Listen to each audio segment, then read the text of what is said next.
Okay, so this is a stabilized gimbal system. It's being developed for CUAIR, Cornell University's unmanned air systems. CUAIR develops an autonomous reconnaissance aircraft, and this is going to be used to stabilize the onboard camera system. So what you see here is a 2-axis gimbal. It's a roll-pitch gimbal. It uses servos to actuate in each axis, and then that's controlled by this gimbal control board. There's optical isolation for the servo outputs, voltage regulation, and then it has an onboard IMU and a GPS header. And you fabbed this board? Yes, so this was designed, fabricated, and then we used reflow soldering to assemble it. Okay, and this is part of the team. Are you part of the team also? Yes, I am. Okay, so I'm not part of the project team. I only worked with Phil on it. I'm sorry. I mean part of the CUAIR team. No. Okay, so you're doing this as a class project, but Yes. okay, all right, Yes. fine.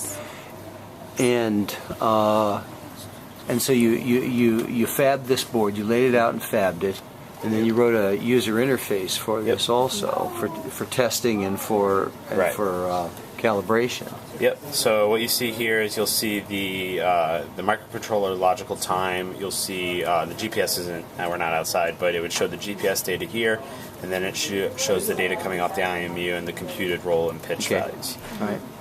And then through this, you can also control the settings, command servo values. So if you click in this little square down here, then when you click, you're commanding the servo to move to different positions. Yeah. And then if I convert, so if I set a position and then switch to stabilization mode, when I pick up the board, it starts rotating with the board. So and because on the aircraft, these of course would be in the same relative location. Yes. The same relative orientation. Right. So when the board would bank, let's say to the right, the gimbal system will roll to the left and compensate for that so that the camera stays pointed on target. Right. And then so if I rotate the other way, and then up, rotates it. Yep. Okay. Rotates that axis, and then left and right. Cool. All right, so it's a really pretty fab there. It looks like somebody went wild with a laser cutter. Yep. And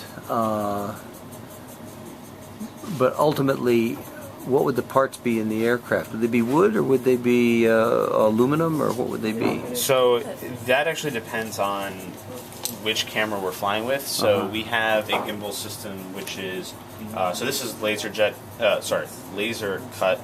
We also have water jet cut aluminum, which we use for heavier cameras. We're switching to a new camera that is going to be extremely lightweight and just as high performance. And so that's what this new one's designed. This is actually just to be super lightweight. Okay.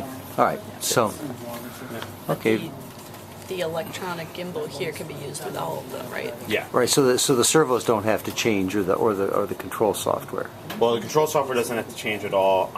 The only thing that has to change is which servos, but they use the same pin header and control signal. Okay. And so now we're going to head outside and look at the GPS function. Yep. Okay.